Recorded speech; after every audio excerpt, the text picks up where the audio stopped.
Have you ever thought about how close humanity has come to ending itself? It was the early 1980s.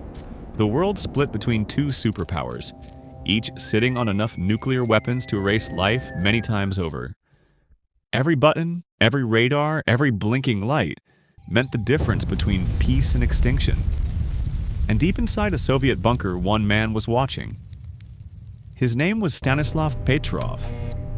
His job was simple: monitor the skies and report if the United States launched a missile. It was the night of September 26th, 1983. Quiet, ordinary, uneventful. Petrov sipped his coffee, the hum of computers filling the silence. Then the sirens screamed. Red lights flashed across the room. The computer spat out a message no one ever wanted to see. Launch detected. Incoming missile from the United States. Petrov froze. He'd trained for this exact moment, but training can't prepare you for the thought that your next move could end the world. He stared at the screen.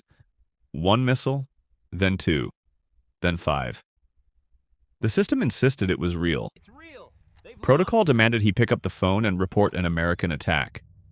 Reporting meant retaliation. Hundreds of Soviet warheads would launch within minutes. And then, no winners, no survivors.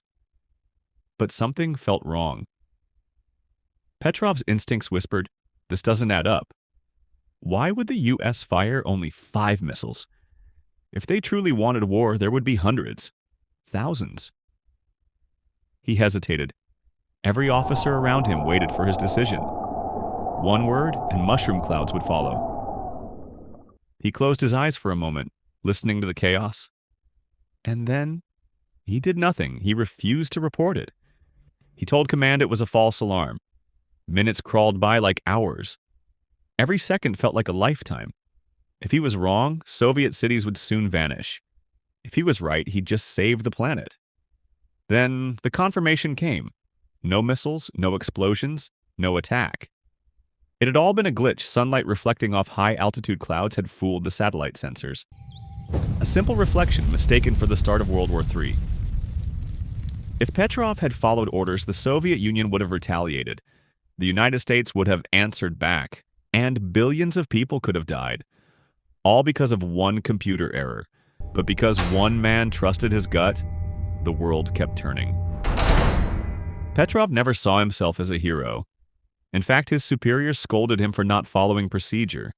He received no medal, no reward. He retired quietly and lived the rest of his life in a small apartment near Moscow. When his story finally became public years later, journalists called him the man who saved the world. But when asked about it, he simply said, I was just doing my job. He passed away in 2017, almost unnoticed. Yet his decision remains one of the most important in human history. One hesitation prevented a nuclear war. One human instinct overruled a machine's mistake. Sometimes true courage isn't loud. It's silent. It's the choice to pause when everyone else is panicking. It's the refusal to press the button. Stanislav Petrov didn't fire a weapon. He didn't fight a battle, but he may have saved every one of us by doing absolutely nothing. If you enjoyed the story, don't you forget to subscribe.